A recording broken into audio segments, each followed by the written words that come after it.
It's been a difficult few years for Barcelona. It is remarkable in actual fact how quickly Barcelona went from being heralded as not just the best team in the world but quite possibly the greatest of all time, to verging on a laughingstock, appearing to stumble from one humiliating crisis to the next.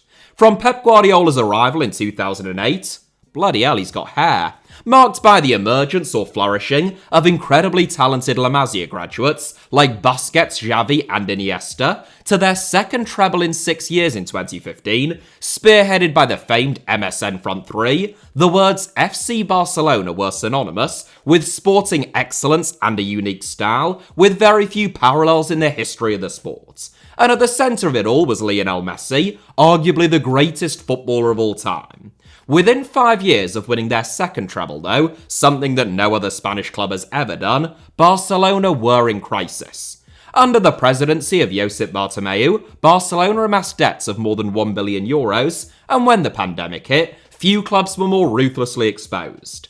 In the 2019-20 season, Barcelona lost 8-2 against Bayern Munich in the quarter-final of the Champions League, while falling to second place in La Liga. The following year, they were thrashed by PSG in the round of 16 and fell to third place in the league.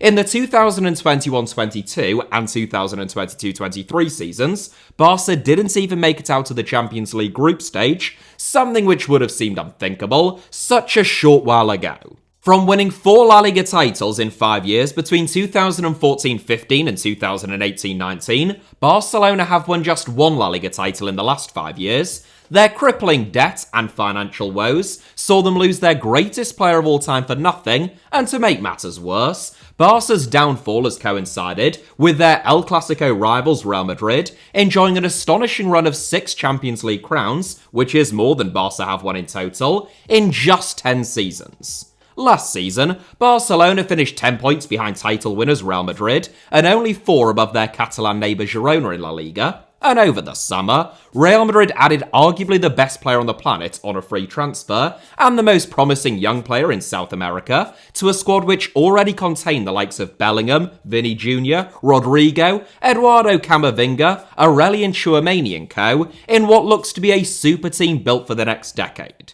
Barca, by contrast, with a lot of ground to make up and well-documented financial issues, had to replace the outgoing Xavi in the dugout. They were forced to let Ilkay Gundogan rejoin Man City free of charge, and they only brought in Dani Olmo, Pau Victor, and a 34-year-old Wojciech Szczesny, who came out of retirement after Marc-Andre ter Stegen suffered a long-term injury setback. The narrative coming into this season, therefore, was that Real Madrid were a well-oiled machine, perfectly poised for an entire generation by the wily old puppet master Florentino Perez, who had orchestrated a masterclass in squad building, whereas Barcelona were still a bit of a clown car, bumbling between crises, and only remaining remotely competitive by a resurgence of La Masia graduates. And yet, almost a third of the way through this season, Barcelona have only dropped 3 points in La Liga, already enjoying a 6-point lead at the top of the division, and they have battered both their ultimate bogey team Bayern Munich 4-1 and their El Clasico rivals Real Madrid 4-0 in their own backyard in the last week alone. On current form, in terms of performances, underlying data, and, most importantly of all, actual results, Barcelona are the best team in Europe. And if you take 17-year-old sensation Lamine Yamal's word for it, they are the best team in the world. But how did such a seemingly sudden and narrative-defying transformation happen? Is it sustainable long-term? And just how good are they? Well, that's what today's video is all about. So sit back, relax, and join me on a journey to Catalonia, to the city that, at one stage, Pablo Picasso, Salvador Dali, and Memphis Depay have all called home, as we take a closer look at Barcelona's radical transformation that few people saw coming. The biggest change at Barcelona over the summer was the departure of club legend Xavi and the appointment of former Barca slayer Hansi Flick. While Xavi's legacy at Barca as a player is beyond reproach, he is one of the club's, and indeed the game's all-time greats, his legacy as a coach is a little bit more complex. On the one hand, he brought the La Liga title back to the Camp Nou in his first full season, which is Barcelona's only La Liga triumph over the last 5 years. all while navigating the choppy waters of a major rebuild, serious financial woes, and the renovation of the Camp Nou, which saw Barca exiled to the Olympic Stadium for the entirety of last season. On the other hand, Xavi oversaw a Champions League group stage exit, which is practically unforgivable for a club like Barcelona. He won nothing as the club fell way off the pace behind Real Madrid last season, and much of his final season in charge were marred by petty internal disputes and grievances with the local media, as Xavi aged about 6 years in the space of 12 months. It was difficult, therefore, throughout the last 2.5 years, to properly gauge both how good or bad Barcelona were and how good or bad Xavi was as a head coach, given that his only other managerial experience was 18 months in Qatar with Al Sadd. Hansi Flick is much more experienced. He masterminded a treble-winning season at Bayern Munich, which included that famous 8-2 win against Barcelona, but his appointment was still seen as a major gamble by Barca president Joan Laporta. Flick's time at Bayern was brilliant but brief, spanning just 18 months, and in his only job since then, he had a miserable 2 years managing the German national team, where he went out in the group stage of the 2022 World Cup, and was sacked following a 4-1 defeat at home against Japan, which was Germany's 4th defeat in a 5-game winless run, as they look to turn their fortunes around ahead of hosting Euro 2024. Germany's upturn in form following Julian Nagelsmann's appointment also didn't paint Flick in a particularly positive light. Add in the fact that Flick speaks neither Spanish nor Catalan, has never worked outside of Germany before, and his style of play doesn't exactly align with the philosophy that is so deeply ingrained at Barcelona, and you can see why Flick's arrival divided opinion. Just as he did at Bayern though, where he replaced the struggling Niko Kovac mid-season, Flick has had an immediate impact at Barcelona. The Barcelona job is often described as being the most difficult in club football. Not since Johan Cruyff, who landed the Barca job over 36 years ago, has a manager lasted more than 5 years at the Camp Nou. Even Pep Guardiola, who enjoyed immense success and was almost universally acclaimed, stepped down after 4 years and had to take a year-long sabbatical after managing his boyhood club, so intense and demanding was his experience. Hansi Flick is Barcelona's 9th manager since Guardiola left the club 12 years ago. Discussing the emotional toll of managing Barca last January, the current incumbent Xavi stated, quote, "It is cruel and unpleasant. They make you feel you are worthless every day. Pep told me, Valverde told me, I saw Luis Enrique suffer. We have a problem in terms of demands. You don't enjoy it, you put your life on the line at every moment. It's cruel." End quote. Throughout his final season, it was evident that those demands had begun to weigh too heavily on Xavi, and that it was that, more so than anything that was happening on the pitch, that meant that he was unlikely to stay on beyond his 2.5 years there. It is early days, of course, but as of now, Hansi Flick seems to be unmoved by those pressures. Bayern Munich are very similar to Barcelona in that sense. They too are a fan or member-owned juggernaut, where you have to keep club presidents and hierarchies on side. You are expected to win virtually every game playing a certain style of football, and there is a relentless media ecosystem consisting of rabid newspapers and television channels dedicated solely to the club's internal affairs, resulting in A. Immense scrutiny and criticism when things aren't going well, and B. A search for things to talk about, no matter how irrelevant, invasive or scandalous, to fill a 24-hour news cycle. Flick has first-hand experience of this kind of madness, therefore, but according to a recent article by Paul Bayus in The Athletic, he has a secret weapon in blocking out what is sometimes referred to as the entorno at Barcelona, and that is the fact that he doesn't speak Spanish or Catalan. Initially cited as a potential problem when Flick was appointed, it may prove to be his greatest strength. Whereas Xavi became consumed by the coverage of the club within the local and national press, Flick reportedly doesn't pay a blind bit of attention and is even said to have been bemused at some stories which have dominated the media rounds without him even being aware of them. That included the widespread speculation that La Masia graduate Inaki Peña was set to be dropped ahead of Barcelona's game against Sevilla and replaced by summer signing Wojciech Szczesny. For a whole week, there was a discourse surrounding Peña's form and likely axing, but when asked about it in his pre-match press conference, Flick seemed confused, stating, quote, There are no reasons to change our goalkeeper. Inaki will start against Sevilla and Bayern. We won't alternate goalkeepers. We have full faith in Inaki, as he is training really well." End quote. Whereas Xavi would have been irritated about the distraction of talk surrounding Peña or Szczesny's selection, and the criticism of one of his more inexperienced players, Flick seemingly had no idea that it was even going on, quickly put it to bed, and gave no indication that he would ever think about it again. Where he is more laid back in terms of external noise, Flick is more disciplined and demanding than Xavi when it comes to internal matters. He set out his non-negotiables, the new most popular buzzword in football, when he arrived at the club, and he has already implemented them. Despite being one of the stars of Barcelona's start to the season, when Jules Koundé turned up 5 minutes late for a team meeting, ahead of a game away at Alaves, Flick took the tough decision to drop him and hand 18-year-old right-back Hector Forterer start instead.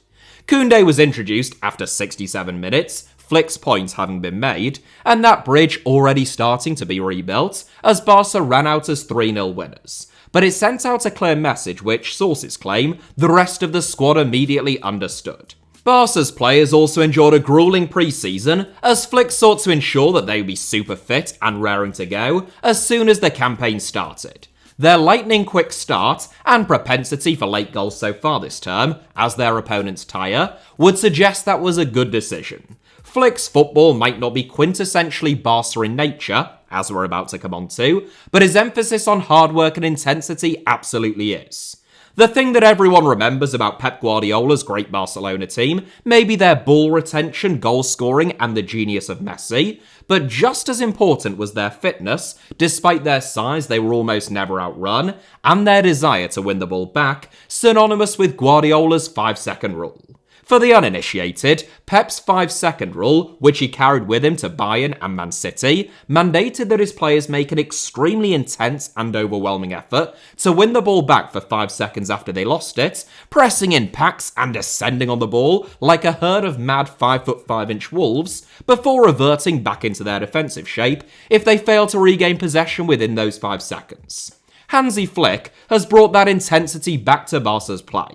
Barcelona are pressing high at the pitch, right from the opposition's goal kicks, with even 36-year-old striker Robert Lewandowski involved in their press, tasked with sitting on the opposition's midfield pivot and preventing them from being able to dictate possession. Barcelona's wingers, meanwhile, typically Rafinha and Lamine Yamal this season, push right up onto the fullbacks, often higher up the pitch out of possession than Lewandowski as a result, and as Barca press in that shape, most of their opponents have had great difficulty in playing their way out. As a result, Barca have become really effective in picking their pockets in dangerous areas, where they only need 1 or 2 passes to manufacture an opportunity on goal. When describing his high press early on during his time at Liverpool, Jurgen Klopp famously stated, quote, "It's only 1 pass away from a really good opportunity. No playmaker in the world can be as good as a good gegenpressing situation, and that's why it's so important." End quote. Barcelona have historically been associated with world-class playmakers, Cruyff, Maradona, Messi, but now Hansi Flick has added that to their arsenal as well. Flick's tactics are also much more direct than what we're used to seeing from Barcelona. In their 4-1 win against Bayern last week, Barcelona only had 39% possession, whereas they had more of the ball than Flick's Bayern back in 2020, when they lost the game 8-2. In some ways, it was almost like a direct role reversal against their old foes, and while they did dominate possession, 59 versus 41% versus Madrid, there were still noticeable differences when compared to traditional Barcelona teams in how they use that possession. Flick has shown a willingness for a start to play a double pivot, something that Barcelona had rarely done for a number of years. That was both tactical, to accommodate more diminutive and technically gifted midfield players who tended to be more creative and attack-minded, but it was also just because they were blessed with the best pivot on the planet and one of the greatest of all time in Sergio Busquets. Busquets departed in the summer of 2023, linking up with Lionel Messi at Inter Miami, and Xavi never quite came up with a solution to solve the Busquets-shaped hole in his midfield.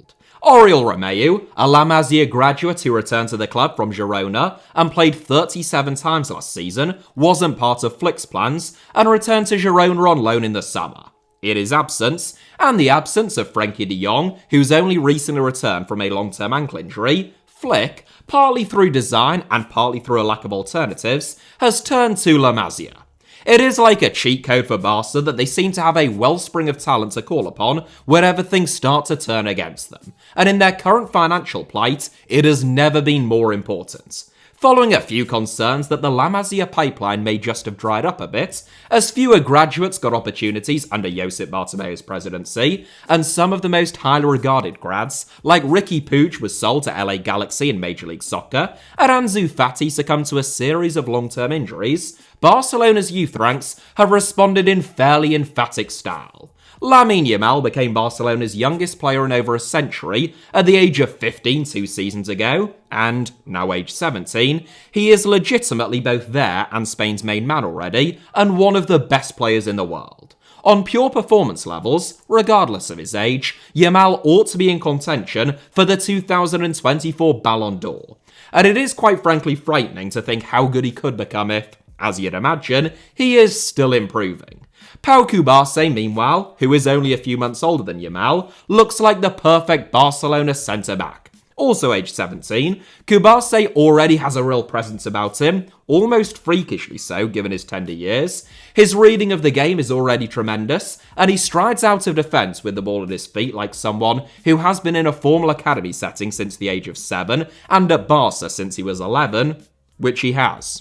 Cubarsí has so far formed an excellent partnership alongside the vastly experienced Inigo Martinez at centre-back, who was expected to leave Barcelona in the summer before Flick came in, watched him in pre-season, and decided that he should be part of the club's plans.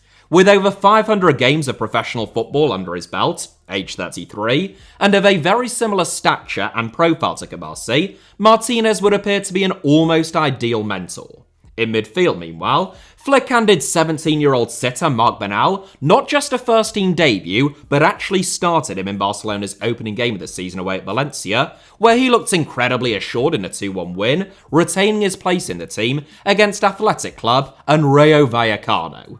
A giant in midfield at 6'4", and quite possibly still growing given his age, Bernal brought an authoritativeness to the centre of the pitch that you typically associate with someone about 10 years older than him. Sergio Busquets, don't forget, didn't make his La Liga debut until he was 20 years old. Unfortunately, following his impressive start, Bernal ruptured his ACL at the end of his third consecutive start against Vallecano. It was a devastating setback, and one obviously wishes him a speedy recovery, but in his absence, Flick again turned to La Masia, this time to the slightly more experienced Marc Casado.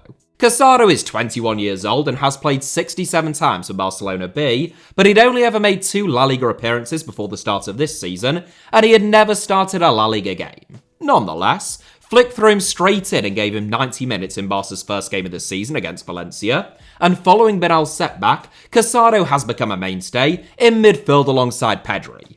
If you'd have asked me a week or two ago, I'd have said that Casado is a hard-working and versatile player, well-versed in the ways of La Masia, as you'd imagine, helping him to seamlessly transition into first-team football and do a job whenever he's called upon. A bit like Sergio Roberto for a number of years, who was never a star man at Barca, but provided dependable cover at fullback, defensive or central midfield, and played a lot of football as a result. After watching Barca trounce Bayern and particularly Madrid in the space of 3 days though, where Casado played 90 and 65 minutes, I might have to revise that assessment. In El Clasico, up against a formidable midfield quartet of Valverde, Bellingham, Tchouaméni and Camavinga, I thought that Casado was possibly the best player on the pitch. His 70 touches were more than anyone in the Madrid midfield, he assisted Barcelona's opening goal, and he completed 82% of his 57 attempted passes. They weren't just safe passes, either backwards or sideways either. As well as assisting Barca's first goal, Casado completed 14 passes into the final third, whereas Aurelien Tchouaméni, Federico Valverde, and his teammate Pedri combined made just 10 between them. It is that incisiveness, when it comes to his crisp passing and speed in transition, as much as his energy and positional awareness, that has made Casado an early favourite of Flick's. That is the biggest tactical alteration that Flick has implemented at Barcelona. At a club synonymous with tiki-taka and total football, it wouldn't be fair to say that Flick has discarded that tradition, and he could certainly never say that, but he has certainly complemented it with a healthy dose of German pragmatism and efficiency. Flick's Barca are still capable of lovely, intricate passing moves, but when the opportunity presents itself, they have no hesitation about being more direct, hitting it long, and looking to make runs in behind the opposition. Not only is this effective because Barca have the speed and dynamism of Rafinha and Yamal on either flank, and the late runs of Dani Olmo into the box, and the predatory instincts of Robert Lewandowski already in there, it also means that teams cannot settle against them. Barcelona can hurt you in multiple ways now, not just by playing through you, and the fact that teams have to guard against that means they are having to drop back, for example, in fear of the ball over the top, which in turn creates more space for the likes of Pedri, Casado, Olmo, or the wide players to pick up the ball and turn. In 11 games so far this season, Barcelona have scored 47 goals. That is an average of roughly 3.4 goals per game compared to just 2 goals a game last season. All of this, it's worth emphasising, has been achieved with significant ongoing injury problems. Alongside Bernal, Eric Garcia, Ferran Torres, Ronald Araujo, Andreas Christensen and Marc-Andre ter Stegen are all currently sidelined. Meanwhile, Frenkie de Jong only just returned from 6 months out with an ankle injury, and Gavio's cameo appearances off the bench in Barcelona's last 3 games marked his first competitive football in almost a year, after he too suffered an ACL injury. It's hard to see where all of those players fit in, with Barcelona playing so well at the moment, especially Gavi, who is seemingly too good to leave out, but the same arguably could be said of Dani Olmo, who has undoubtedly helped Robert Lewandowski a huge amount by making him much less isolated this season. De Jong, meanwhile, must be watching the performances of Marc Casado and wondering whether he is in danger of becoming a rotation option.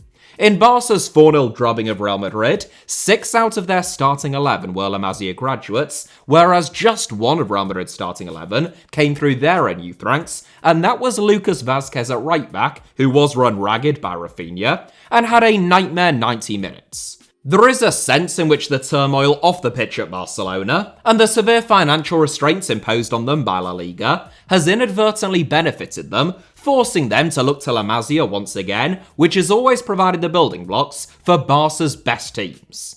It would be remiss of me, however, not to acknowledge that, as much as I have painted a rosy picture of Flick's Barcelona up to this point, and there is a great deal to be positive about, that turmoil is by no means over.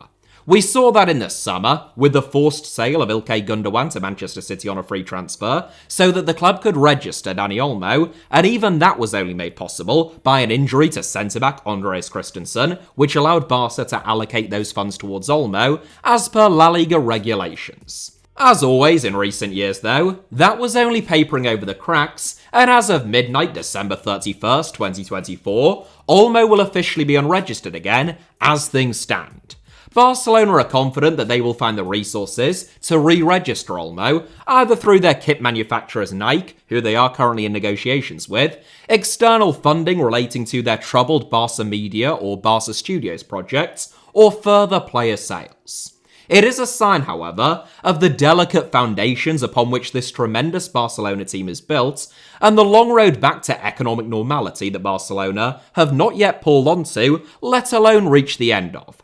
Returning President Joan Laporta's strategy to deal with Barcelona's debt and funding crisis was a series of so-called economic levers, or palancas in Spanish or Catalan, which raised nearly €925 million.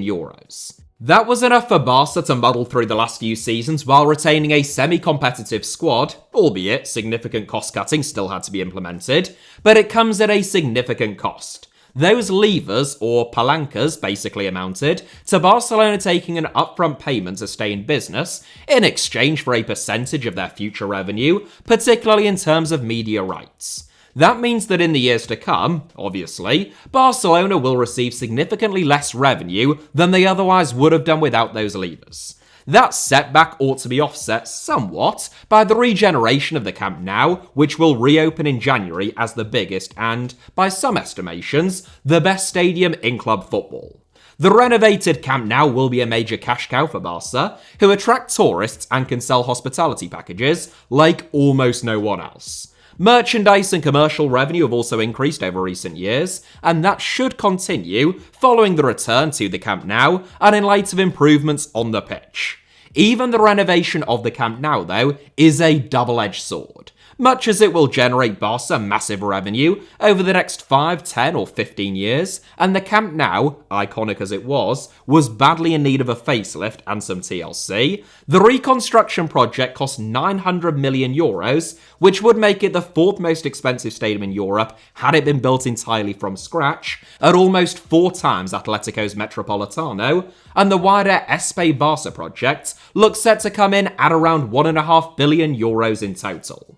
It was a necessary, but nonetheless extremely expensive infrastructure project, increasing Barcelona's overall debt to nearly €2 billion. The FC Barça debt has been organised by Goldman Sachs and JP Morgan via loans from 20 different investors, and Barça have gradually replaced their high-interest short-term debt with lower-interest longer-term loans under Laporta, but it still makes them by far the most indebted club in world football. That comes at a cost, both literally and figuratively, and following years of disputes with La Liga, any alterations to UEFA's financial regulations could leave Barcelona on very precarious ground. There is also the ongoing cloud of the Negreira scandal, relating to payments of €7.3 million made by Barcelona to companies owned by Jose Maria Enriquez Negreira, the former vice president of Spain's Technical Committee of Referees, between 2000 and 2018, which is yet to be resolved or fully explained. There is further controversy surrounding Barça Media, formerly Barça Vision, a subsidiary company that Barcelona founded a couple of years ago in an attempt to raise further funds from investors, which would manage most of the club's independent media, streaming, crypto, and other digital or audio-visual production activities. One of the investors in Barça Media, Libero, a football finance firm, defaulted on their €40 million investment in the project, pushing back Barcelona's plans to take Barça Media public and float the company on the Nasdaq. Barcelona subsequently sued Libero, but in the summer, Joan Laporta accepted defeat in his efforts to take Barça Media public, leaving another pretty significant black hole in the Barça accounts, one which they had factored into future payroll plans. On the pitch, meanwhile, mightily impressive as they have undoubtedly been, the danger for Barcelona is that really good counter-attacking teams could exploit their high press and punish them. It seems stupid to say that when they've just come through games against Bayern and Madrid with flying colours, but Barca aren't totally shutting out their opponents as much as they are comfortably outscoring them, and we saw in their only league defeat so far this season, against Osasuna, that a low block, limiting space for Barcelona's wide men, married with incisive and clinical counterattacks, can potentially hurt them. Osasuna only had 25% possession in that game, yet they won it 4-2. By the same token, not one of Rafinha, Yamal or Olmo started for Barca in that game, and it is reasonable to imagine that things might have been different if they had. Ultimately, Barcelona have been brilliant so far this season, and whilst it is possible to nitpick potential flaws or vulnerabilities, they are lost among the rich tapestry of excellence and reasons to be optimistic about Hansi Flick's start to life in Catalonia. It is, of course, only October, and we are only 11 games into the La Liga campaign and 3 games into the new Champions League group stage format, and that is probably the biggest reason to exercise a degree of caution.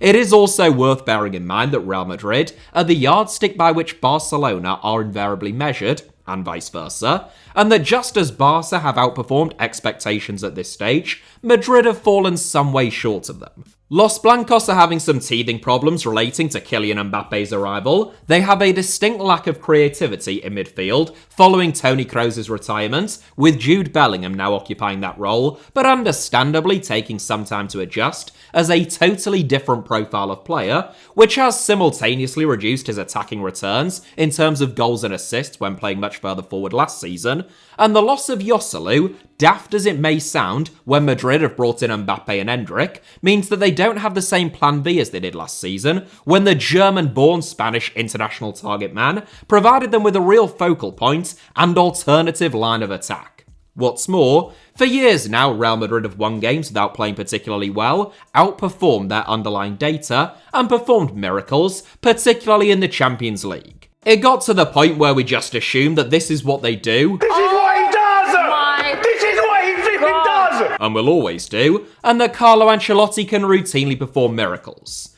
But at some point, that combination of a remarkable mentality, cup pedigree, good fortune and late goals must, surely, have to run out. And if that is this season, Barcelona seem to be better prepared to pounce than they have done for a very long time. That is it for today's video, but thank you all very much, as ever, for watching. Hit the like button if you enjoyed it. I obviously hope that was the case. Let me know your thoughts down below in the comments, and of course, it goes without saying, make sure that you are subscribed and have notifications turned on not just for this channel, HITC Sevens, but also my second channel, Alfie Potsama, both of which should be about to appear on your screens now, along with a couple of videos that you might enjoy watching after this one. You can also find me on Twitter, Instagram, or Threads via the username @HITC Sevens on all three, should you wish to do so, and all of those links plus a whole lot more good stuff should be down in the video description below. Cheers.